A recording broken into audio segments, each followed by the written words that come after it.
1998 Coen brothers film, The Big Lebowski, is one of my favorites. I know this isn't a unique opinion. The Big Lebowski isn't some obscure art film that only the hippest, most cultured film buffs have heard of. It's widely adored. And it's no secret why. It's fucking hilarious. There's just something so entertaining about watching these incompetent characters stumble through such a complex and layered plot, all the while being completely incapable of even communicating with each other. This is why I first fell in love with this movie. But as I grew older and learned more about filmmaking, I realized this film was not only immensely entertaining, but rich in themes and symbolism. This film is layered with hidden meaning. So what's the film trying to say? What is it really about? Some people have said it's a retelling of Alice in Wonderland. Some say it's about the clash between authority and counterculture. Now, yes, I think both of these explanations play a part in unraveling the meaning of this film, but I wouldn't say they solve everything, because this film isn't about just one thing. Like the story found within it, the film's overarching meaning is a complex mystery. But if I had to label one thing that defines this film, if I was forced to say what it's most about, I'd say masculinity. More specifically, the battle between masculinity and femininity, between the patriarchy and the matriarchy. It is about weak men, failed men, in all different styles and shades. In this video, I'm going to spotlight the moments in this film where this theme is most apparent. And with this, I'm going to unravel the mystery of the plot itself. I'll give my best explanation of who did what, of who's working for who, but at the end of the day, whether it's the beats of the plot or the characters or the actions that tie the two, they all end up suggesting a similar theme: the decline of masculinity. The first clue to this is found within the title itself, The Big Lebowski. It pays homage to the classic noir film, The Big Sleep. Because yes, The Big Lebowski is a noir film. Well, it sort of is. I mean, really, it's something entirely unique. But I don't know. I mean, it's definitely a lot like a noir film. But rather than having strong, confident, masculine characters solve the mystery, like Humphrey Bogart, for example, it has lazy, incompetent losers. Gone are the characters who fight and charm their way through obstacles, who woo and rescue the fragile females. The Big Lebowski reverses the roles of classics such as The Big Sleep. There's no display of old-school Hollywood masculinity here, a style of masculinity now considered toxic. In the Coen brothers' take on the noir genre, there's no grabbing women by the arm and forcing them into a kiss, no condescension, no knight in shining armor saving and simultaneously dominating the delicate females. Instead, it's the women who do the dominating. Okay, but let's actually get into the movie. It begins with a narration over shots of a tumbleweed coming out from the western desert and into the streets of LA.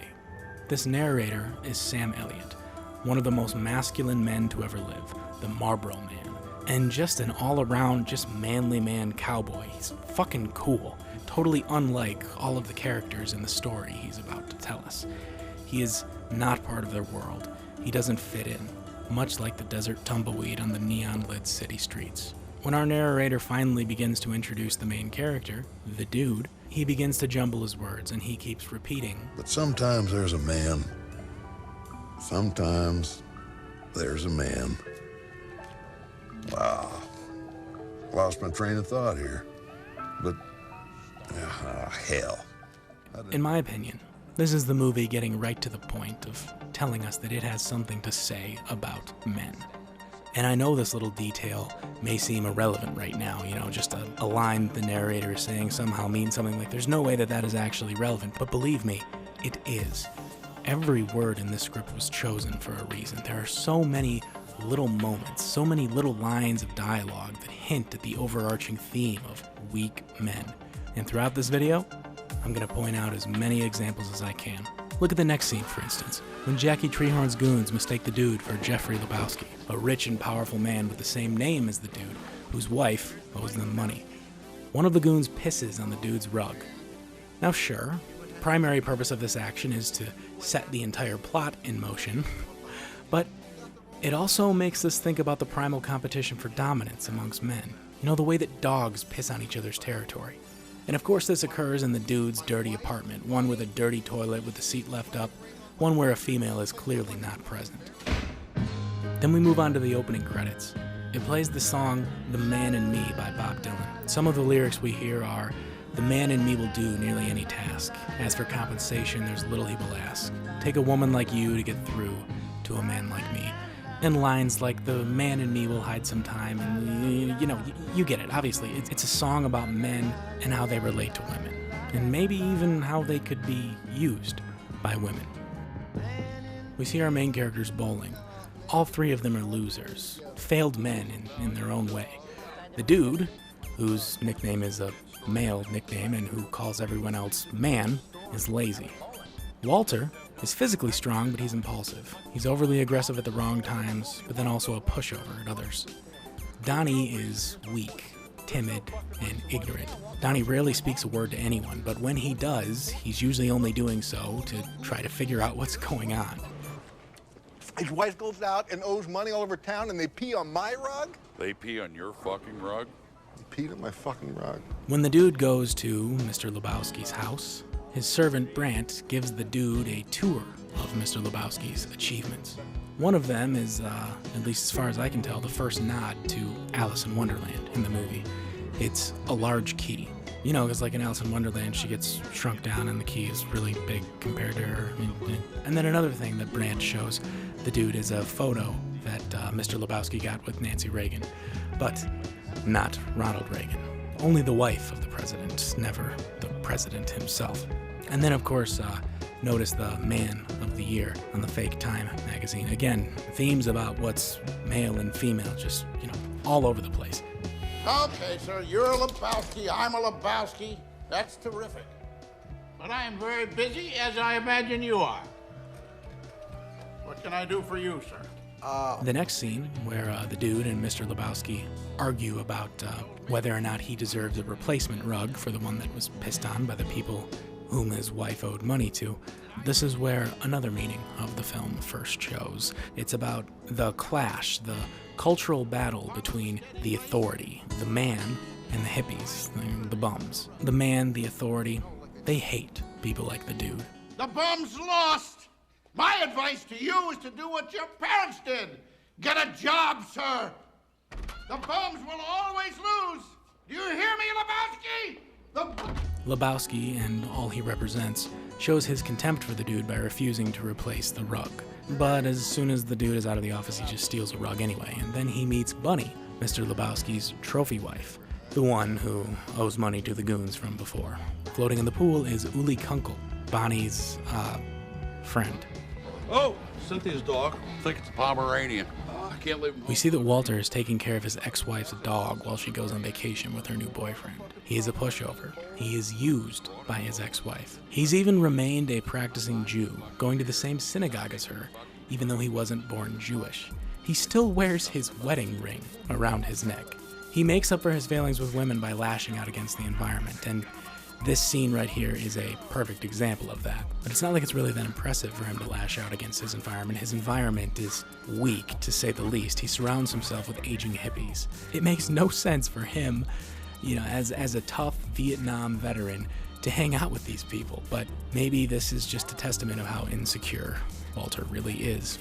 The dude's landlord is as weak and scared as they come. He's so anxious he can hardly sum up the courage to ask the dude for the rent money, even though it's already 10 days late.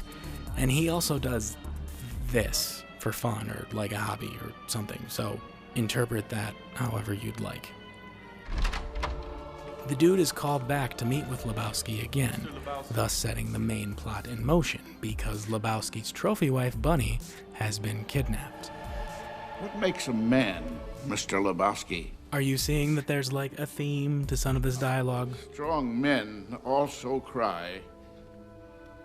Strong men also cry.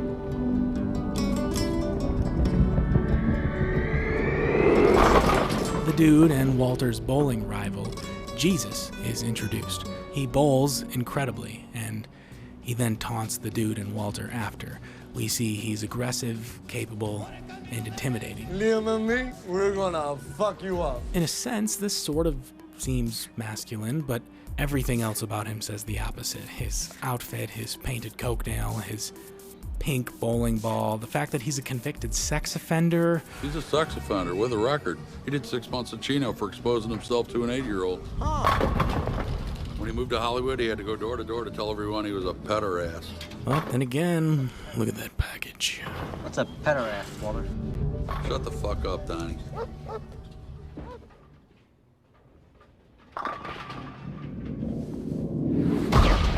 The most important character in the movie, Maude Lebowski, daughter of Jeffrey Lebowski, shows up to the dude's house with her bodyguards. They knock him out, steal the rug, and then disappear. This bump on the head triggers a dream sequence that plays the same song as the intro.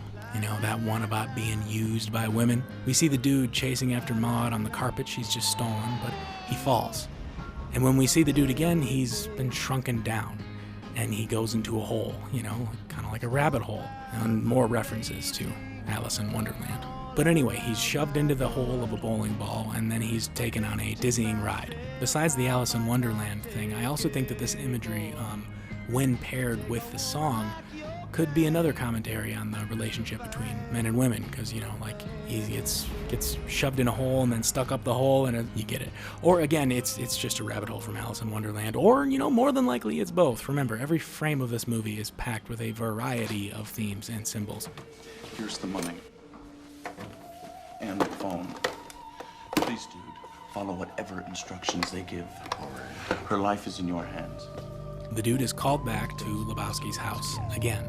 He's tasked with delivering a briefcase of money to the kidnappers in exchange for Bunny. And in case you haven't realized it already, he's chasing a bunny, you know, like Alice in Wonderland, you know. So he brings Walter along, and if you pay attention to this shot, we can see that Walter owns his own crummy security company, which is very fitting for his character. God, the characters in this movie are so well written. Anyways, Walter has a plan of his own. A simple plan. That's right, dude. The beauty of this is its simplicity. Once a plan gets too complex, everything can go wrong. This line, maybe, could be seen as a fourth wall breaking line. You know, it's like a line that's talking about the big plan within the film itself. Anyway, Walter decides to give the kidnappers a bag filled with his underwear and keep the briefcase of Lebowski's money. And it appears to work until later that night the dude's car is stolen outside the bowling alley, along with the briefcase of money they had left inside it. Do you find in much these stolen cars? Sometimes. Wouldn't hold out much hope for the tape deck, though. The two cops interviewing the dude over his stolen car represent two very different things. The white cop is just another weak, feminized male, like most of the characters in this story, while the black cop is firm and tough. And by the way the macho, manly cop is looking at the dude, we can tell that he isn't a fan of his lifestyle. Again, this is about that clash between the dude and authority. The hippies versus the man. Is that what this is a picture of? In a sense, yes. Maude Lebowski contacts the dude and brings him to her lair. Well, like I said, Maude is the most important character to the plot of this movie. I'll explain what I mean by this later, but for now, let's just look at her character. She's a feminist who has a flock of strong, most likely gay, men obeying her every command.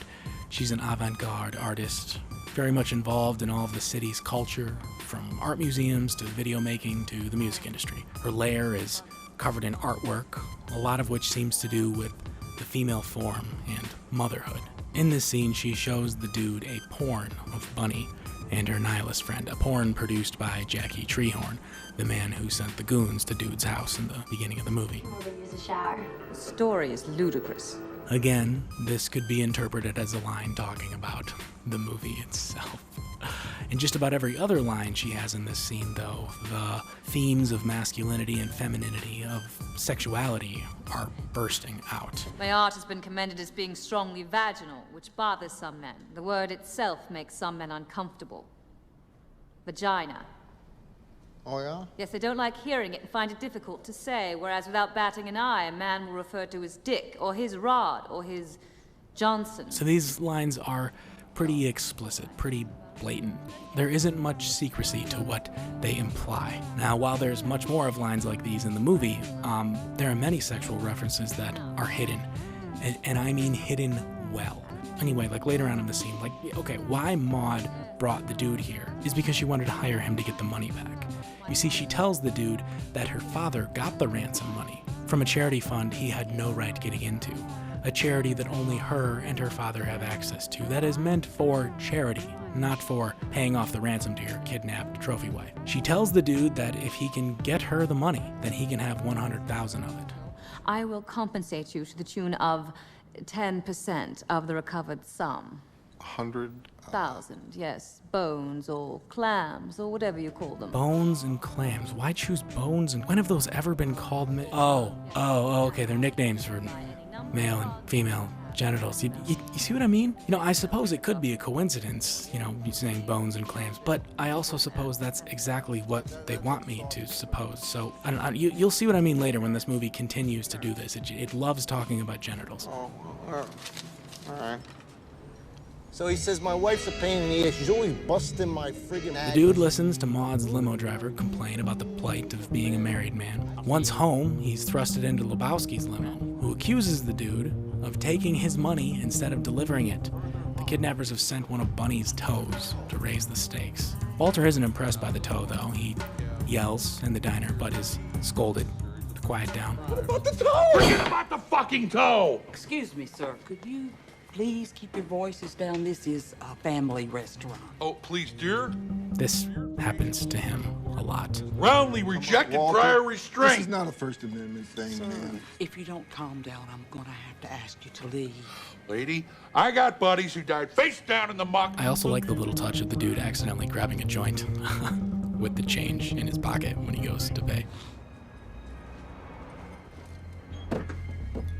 I'm staying. The kidnappers now come after dude. Seeing as how he failed to deliver the money, they assume he has it. And they're serious because they threaten to cut off his dick if he doesn't comply. I said we cut off your junction! The themes of shattered masculinity couldn't be any more obvious when characters are threatening each other with castration.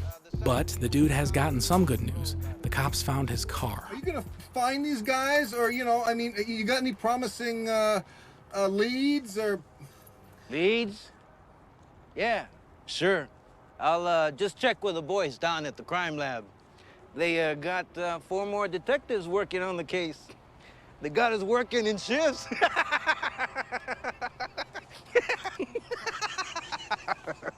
Leads. Again, this may be a commentary on the mystery of the movie itself, solving the case of the movie and how you're never gonna solve it. And also, it again shows the relationship between the dude and the man, the authority. Now that is just ridiculous, dude. No one's going to cut your dick off. Man, I need my fucking Johnson. What do you need that for, dude? You have got to buck up, man. And then the Tumbleweed song from the very beginning of the movie starts eerily playing in the bowling alley, and the narrator just sort of appears next to the dude. He's confident, he's cool, and he's dressed like a cowboy. Like the tumbling weed in the city, the narrator doesn't belong in this world. His contrast to the environment makes him seem almost supernatural. A moment later, Maude Lebowski gives the dude a phone call. Somehow she knew where and when to contact him. Anyway, she invites him to go back to her lair. He gets there and she's not there yet, so he waits for her. If you listen really closely here, you can hear tires screech outside. Maude rushes in, sets up another art piece about femininity, and dumps onto her counter some supplies that I think are used in cutting cocaine. Somehow her character has gotten even more interesting. We learn that Maude knows of Bunny's kidnappers. The leader's name is Uli Kunkel, the same guy floating in Mr. Lebowski's pool from the beginning of the movie, and also the same guy in the Jackie Treehorn porno production. Oh, and also his name is Kunkel. Do you see what I'm saying about hiding sexual terms? Kunkel? I guess it's not that similar, but I mean, it's sort of similar, right? It's right in that it's Kunkel. It's it's like cunt. I'm saying cunt. On his drive home, the dude notices that a car is following him, and even though he just got it back, he immediately does more damage to his car. But this does cause him to find a high school paper in his car seat, probably belonging to the kid that stole it. Walter figures out where the car thief lives, and they go visit him. The kid that stole the dude's car is the son of a famous screenwriter who wrote an old Western series that Walter is a fan of. This man was the creator of tales of masculinity and heroism, but is now reduced to a vegetable, with a punk criminal as a son. So the dude and Walter, they try to get the kid to tell them what he did with the briefcase of money that was in the car. The dude even starts repeating the same threat that he was just told. It's your homework. We're gonna cut your dick off, Larry. You're killing your father, Larry. Walter decides to smash the new Corvette sitting in the road that he assumes the kid just bought with the stolen money. This is what happens when you fuck a stranger in the ass, Larry. Do you see what happens, Larry, when you fuck a stranger in the ass? What happens, Larry? When you fuck a stranger. What the fuck are you doing, man? Stop it! I just bought that fucking car last week. We can't afford to invest in little extras like story, production value, feelings. Jackie Treehorn, the man behind the goons in the beginning, the porn producer, summons the dude to his massive house. At first glance, it seems that Treehorn might be the first masculine character of the movie to not be an incompetent moron, but a moment later, Treehorn shows himself to be just like the rest of the male characters. They're thinking that they're in control, but really dealing only in nonsense. Treehorn drugs the dude, sending him into a second dream sequence that includes Maude dressed up as some sort of royal warrior. This sequence is filled with tons of clues we can use to solve the mystery, but I don't really want to give my solution to it just yet, so I'll come back to this when I give my explanation at the end. What's important now is seeing the dude running from the Nihilist with the giant scissors. He doesn't want to lose his manhood. The sequence shows itself to be a hallucination the dude is having while running down the street. This gets him arrested. This leads to another scene of the dude clashing with authority. I want a fucking lawyer, man. I want Bill Kunstler. Okay, did we hear the last name? Was that Kunstler? That's just cunt with a slur at the end of it. Like, again, with the vaginal sounding names. I mean, yeah, okay. Okay, let's move on to, we're on to another macho manly character that hates the dude. It's a cabbie who throws the dude out on the street just because he didn't like the music he was playing. And then in the same shot, we see Bunny drive by. She still has her toe, and beyond this, she's having a great time. Clearly, she was never kidnapped. The dude returns home to find Maude, naked. They sleep together, and she tells him she's basically using him as a sperm donor. Was that yoga? It increases the chances of conception. She tells the dude that Jeffrey Lebowski, her father, is a phony. He has no money of his own. He gets an allowance from her, his own daughter, much like how his trophy wife did from him. The dude starts to piece together what he thinks is the solution. He rushes outside into the street, waiting for Walter to pick him up. He notices a man spying on him. It turns out a private investigator has been the one following him. And again, this private investigator is yet another weak and incompetent man, but he does do one good thing. He tells the dude that Bonnie is actually a high school girl, a runaway, and that her parents hired him to track her down, bring her back home. He tells the dude that Bonnie Lebowski's real name is Fawn Knutson. Knutson. Did you see? Again, another cunt-sounding name. God damn it, I love this movie. The Nihilists eat at a diner, and we see that one of their girlfriends has cut off her own toe. Interesting.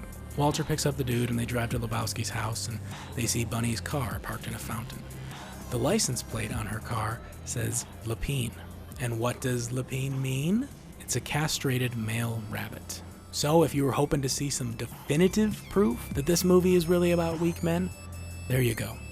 The dude and Walter confront Lebowski.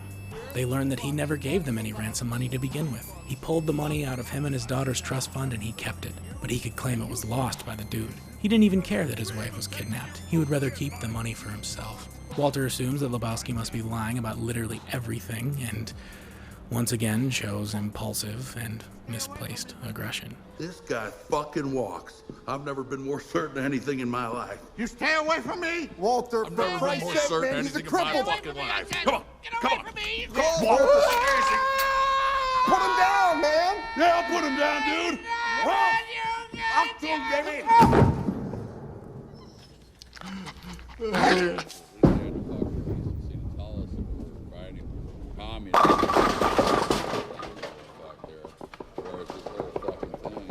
We see Donnie bowling. He's left with one pin standing. He reacts to this as if it's a bad omen. When he sits down next to Walter and the dude, he isn't looking too good. The focus of the scene is on Walter and the dude, but if you happen to pay attention to Donnie, you'll see that he's having something that looks like numbness in his hands, pain in the arm. I would have fucked you in the ass Saturday. I'll fuck you in the ass the next Wednesday instead. Woo! You got a day Wednesday, baby! When the three of them finish bowling, they head outside to find the dude's car burning, and the nihilist musicians, who pretended to kidnap Bunny, waiting for them. They fight. Get easy, man. Hit the $4.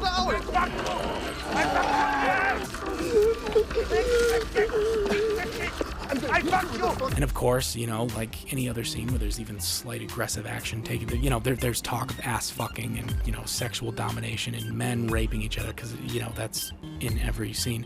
And this movie, oh yeah, and then, you know, Donnie dies. It's a heart attack. Call the medics, dude.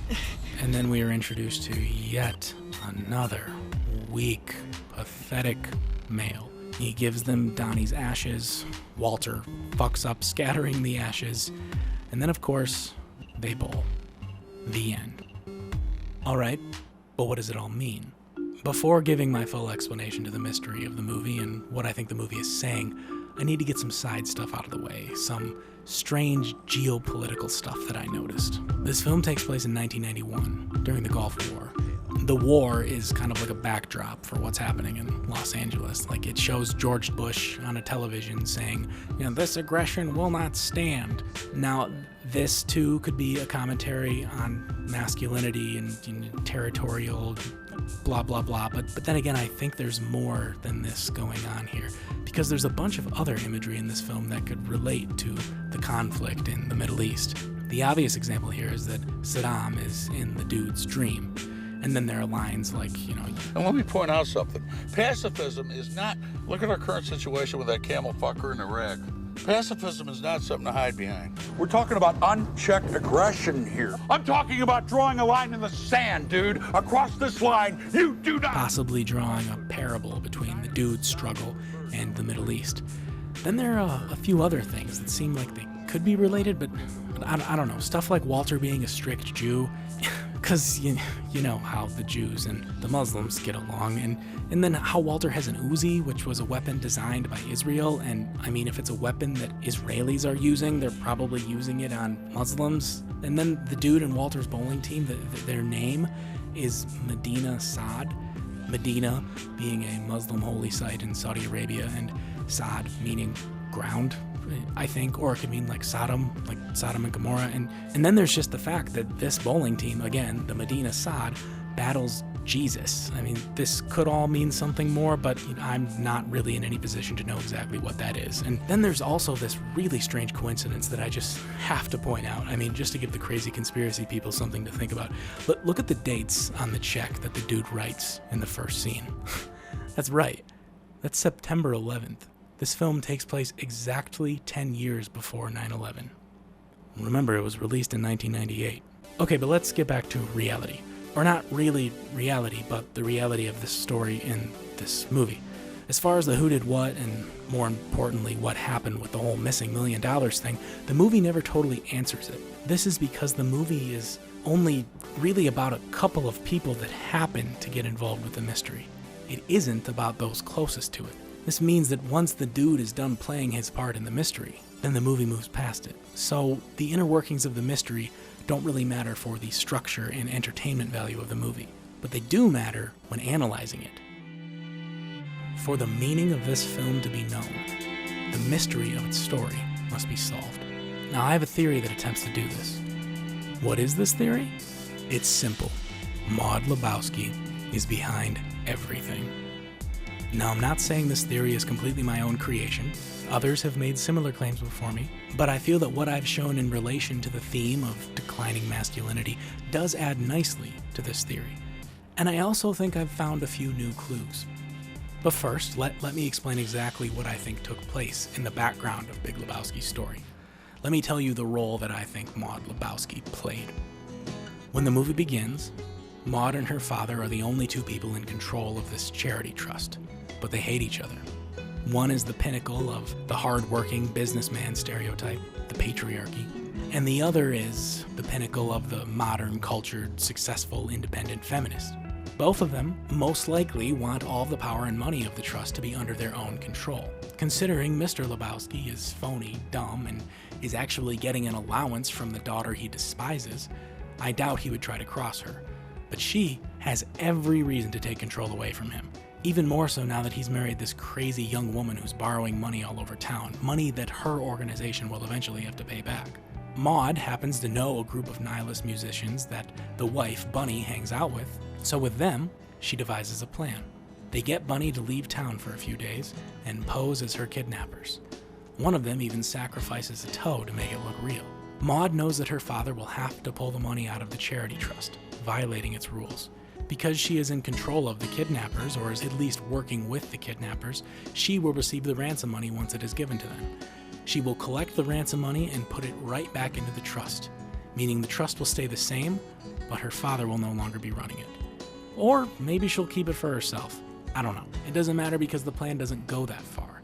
Because her father does use the kidnapping as an excuse to take the money out of the trust, but instead of paying it to the kidnappers, he just keeps it for himself. All the parties involved don't know this though, they think that the dude has it. But as Maude herself begins to investigate this, as she meets the dude to try and figure out where the money is, she realizes that he's the perfect man to give her a child.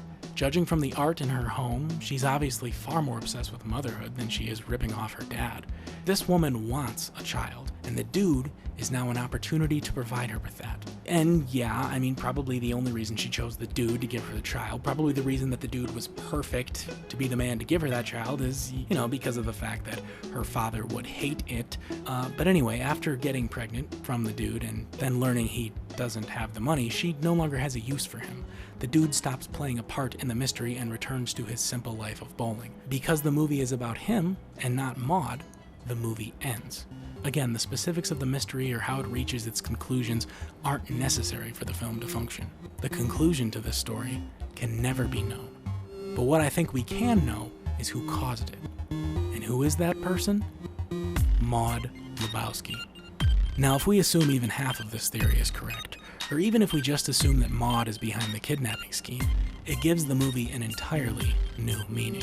It makes the movie much more about the matriarchy versus the patriarchy. It makes it much more about sex and gender than it does, the 60s counterculture or Alice in Wonderland. Not that these also can't be included. I mean, these themes are still useful to solving this mystery. Let me show you. Let's go back to that dream sequence where Maude is some sort of royal warrior and where the dude is being chased by the big scissors. This is where Alice in Wonderland comes back into play. This sequence tells us that if the dude is Alice, then Maude is the Red Queen. I mean, just look at the floor they're standing on. It's checkered, just like a chessboard. I mean, it is just obvious that she is the Red Queen. I mean, she's got the red hair, the red look. I mean, all her art. She's the Red Queen. Okay, she's the Red Queen. And what does the Red Queen say? Off with their heads. But this version of the Red Queen doesn't threaten decapitation. She threatens to cut off people's dicks.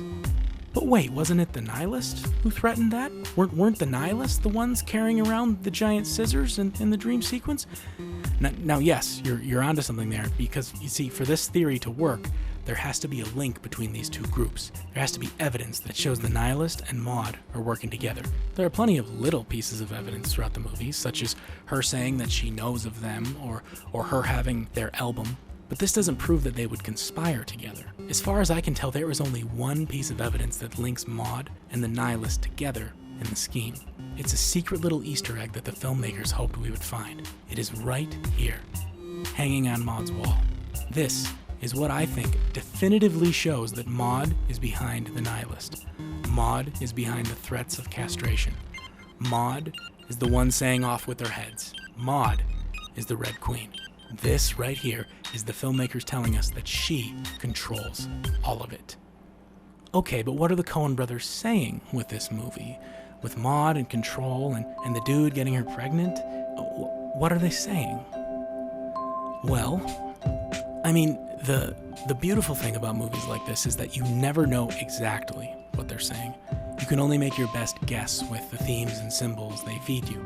For instance, maybe here they are saying that now, decades after the 60s, this old hippie peace and love ideology that abandoned most aspects of masculinity is now being used to fuel, to impregnate this new matriarchal underground subculture that's spreading in the entertainment industry. Or maybe they're not saying something this extreme or specific, but at the very least I'd say they're commenting on male weakness, particularly in all that Hollywood represents. There has been a noticeable decline of what we call masculinity in pop culture. And this isn't necessarily a good or a bad thing. Bogart's style of masculinity had its charm, but it also had some very real problems. This film shows the polar opposite of this style. It isn't just an undoing, a censoring of toxic masculinity. It shows the destruction of masculinity in general. Now, maybe the Coen brothers are saying this is good. Maybe they're saying it's bad. Maybe they're not talking about this at all, but from what I can tell, these themes are far too prominent for them to have written the script without these notions at least partially in mind. But at the end of the day, I don't think I, or even they, can really say exactly what this film means because, one, there are no complete answers for something like this, and two, this film's primary purpose isn't about making some grand statement. It's about being funny. Yes, it may be deep and layered and thematic and wise and mysterious, but above everything else, it's fucking funny. Am I wrong? No. Am I wrong? Yeah, but... Okay then.